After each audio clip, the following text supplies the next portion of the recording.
Hi, Huckleberry here, and today we're going to be going over the ultimate header reference. Yeah, we're going to look at the various headers, TCP/IP headers in detail, and we're going to see what every field in every header does. So this is going to be a pretty good tutorial on TCP/IP altogether. So the first one we're going to look at is UDP. So look at the UDP header. Notice where it is. It's in the transport layer. What layer is that? That's layer number 4. Remember, you got layer 1 physical, layer 2 data link, layer 3 network, layer 4 transport. And what's that? Layer 7. Yeah, okay. So let's look at let's look at this UDP header. So UDP header is simple. You only got different you got four different fields. What's the first field? The port number. The port number is used by the application program process running on the host, on the source host. A slight oversimplification would be to say that the IP address says what host to go to, and then the port says where on that host to go. If the source host is the server, that is a server sending a response, then the number will be a well-known port from 0 to 123 defined by IANA, which is the people that define those things. The same application will always use the same port number. For example, Telnet will always use port 23. Now, if the source host is a client, now a client sending a request, the port will be an ephemeral port. Okay, meaning that it'll be above 10,023. Destination port. Well, that's the same concept as the source port already described above, except it refers to the destination. The length. This is the total length of the user datagram plus the header. So it's going to be a 16-bit field. And lastly, the checksum. Now, before a packet is sent, UDP runs both its header and the data through a specific algorithm to derive a checksum value, which is placed in the checksum field. Now, when the receiver gets the packet, it runs it through the same algorithm, and if the value it gets matches, it accepts the packet. If not, it drops it. Now for UDP, the checksum is optional. Why is it optional? Whereas it's because UDP does not provide reliable transport. Okay, so if you want reliable transport, we're going to come over here, and what are we going to see? We're going to see our TCP. So in the TCP header, we have the source port and the destination port. Those are exactly the same as what? As what you just saw in the UDP header. So to make it reliable, we have all the rest of this junk. So let's see what it is. Sequence number. To make TCP reliable, the bytes are numbered. The receiver looks at the sequence number so that it can see if all the packets have arrived, and it puts them together in the correct order, even if they arrive out of order. As more and more packets are sent, the receiver increments the sequence number in each packet by the number of bytes that were in the previous packet. So the sequence number specifically is the number of the first byte of data in the packet. Now you got the acknowledgement number. Here the receiver acknowledges the receipt of all data it has received so far. Specifically, it is the byte number, that is the sequence number, that the receiver is expecting to see next. Next, you got a little 4-byte header, or 4-byte field, and that is the header length, or helen, or data offset. Now, this indicates the length of the TCP header. But just to make things more interesting, it indicates it as a number of 4-byte words in the header. Most commonly, the header is 20 bytes long, which makes it also the minimum that it can be. In this case, the value is 5. Why? Because 4 times 5 equals 20. Next, you got a reserved. You have 6 bits reserved. Reserved for what? I don't know. Now you got your flags. What do you got? How many flags you got? 1, 2, 3, 4, 5, 6 flags. So if the flag is each flag can either be set to a 1 or a 0. If the urge flag is set to a 1, it tells the receiver to look at the urgent pointer field. All right, now we look at the ACK field. If the ACK is set to 1, it tells the receiver to look at the acknowledgement number field. Seems kind of redundant, as all packets after the initial SYN packet have an ACK set to 1, as there is always data in the acknowledgement field number after that initial sequence number.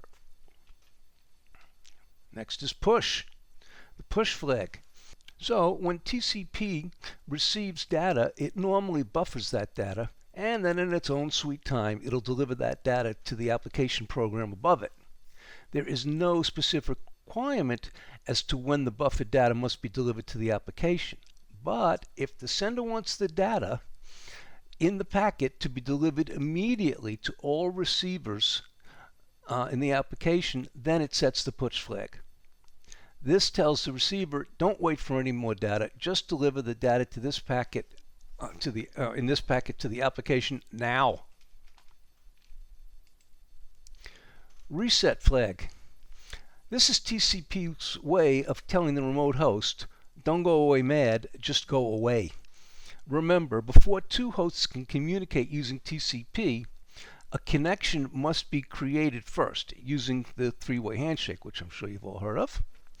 Now, TCP uses the reset flag to refuse to form a connection with that remote host, or to abort it if it in an already existing connection. SYN flag. Before two hosts can communicate using TCP, a connection must be created first using the three-way handshake, SYN, SYNACK, ACK. A local host wishing to connect to a remote host will send a packet with the SYN flag, then the sequence number field will contain a random initial sequence number. Note that no other flag will be set at this time. And we look at our last flag, which is FIN. Kind of like reset, only it's more polite.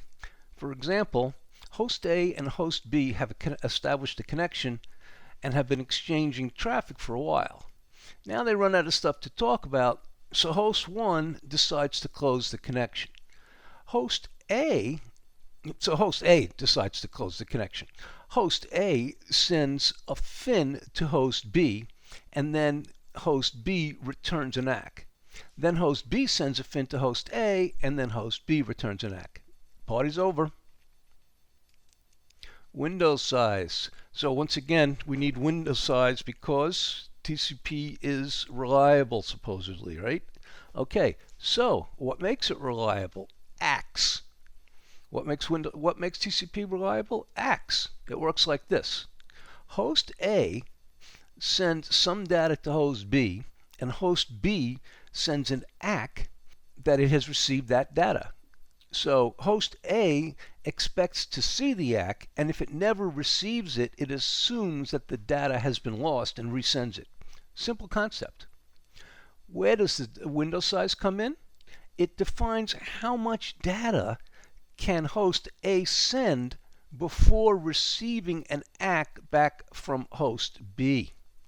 So we want to obviously send as much data as we can send before there are errors. So that's why you have like the concept of like the sliding window. All right, checksum. Before any packet is sent, TCP runs its header and data through a specific algorithm to arrive at a checksum value, which is placed in the checksum field. Now, when the receiver gets the packet, it runs the same algorithm, and if the value is the same, it accepts the packet. If not, it unceremoniously drops it. Urgent pointer.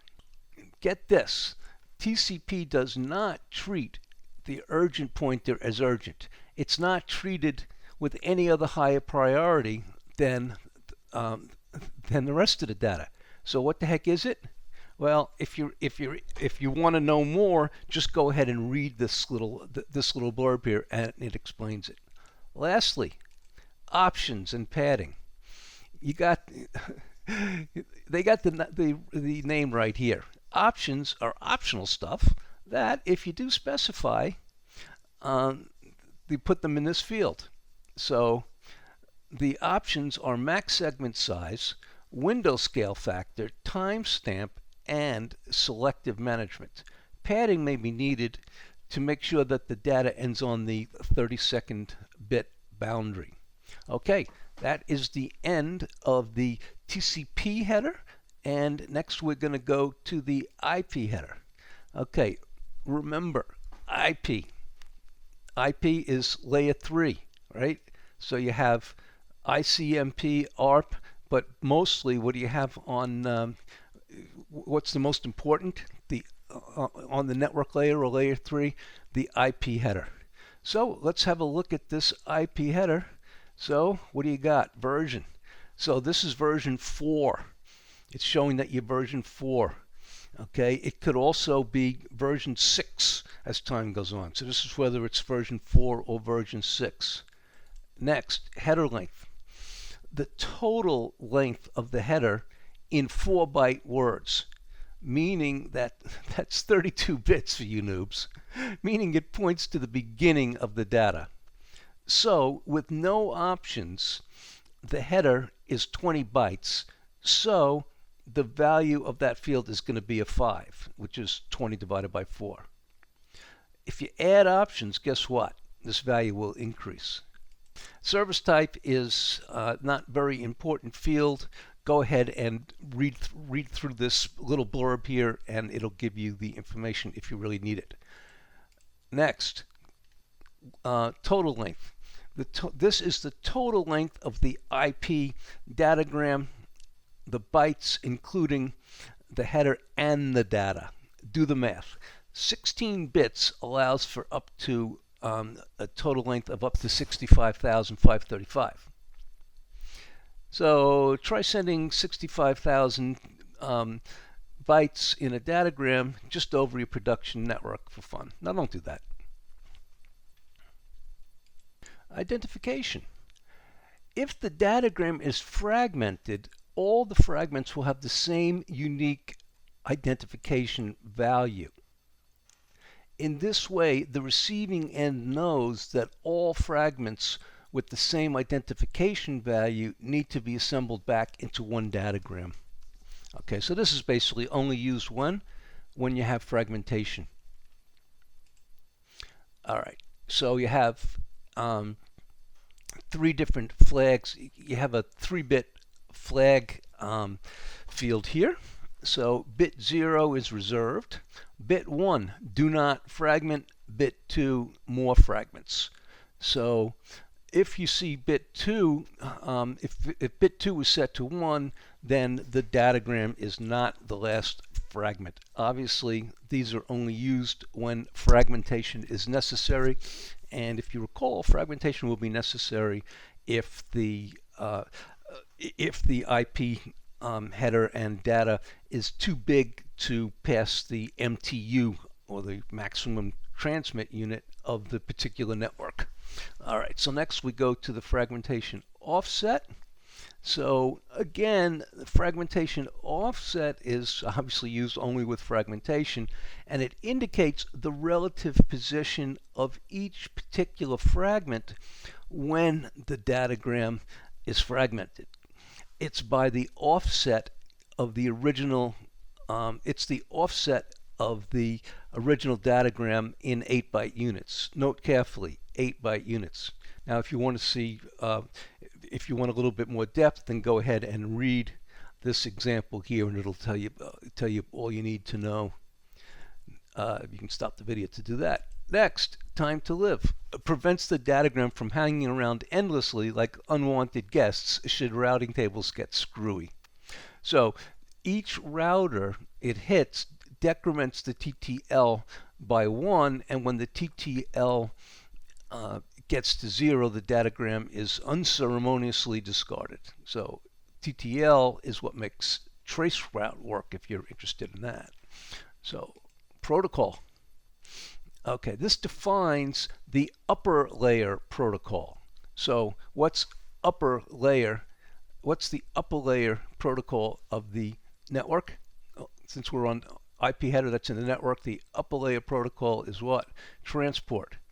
Okay, so what is the transport protocol? Is it TCP or UDP? That's what it's going to tell you.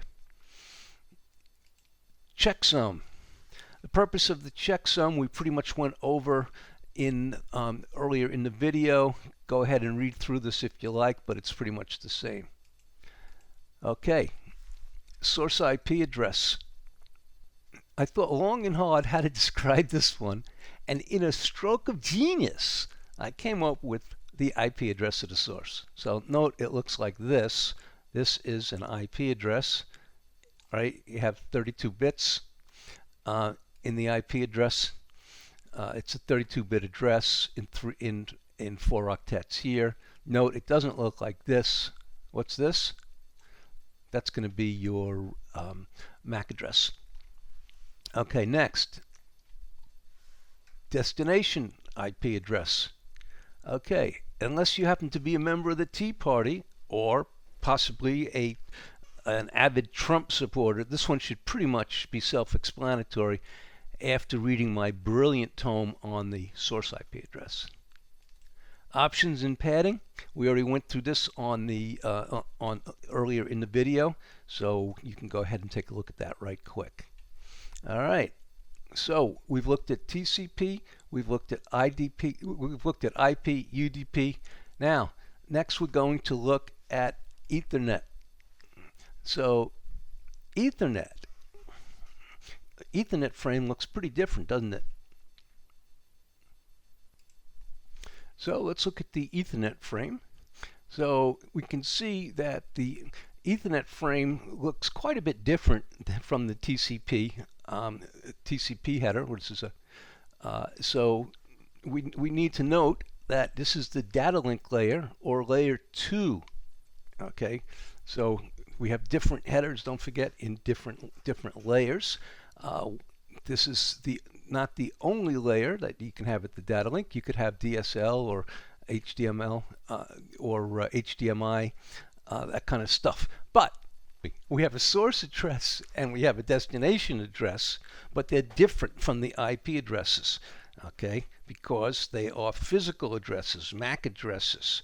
Okay, remember we looked at a MAC address? 48 bits, not 32 bits like an IP address. So the difference between is a MAC address is a physical address, which is actually burned into your NIC or your network interface card, whereas the IP address is a logical address that we've just gone over before.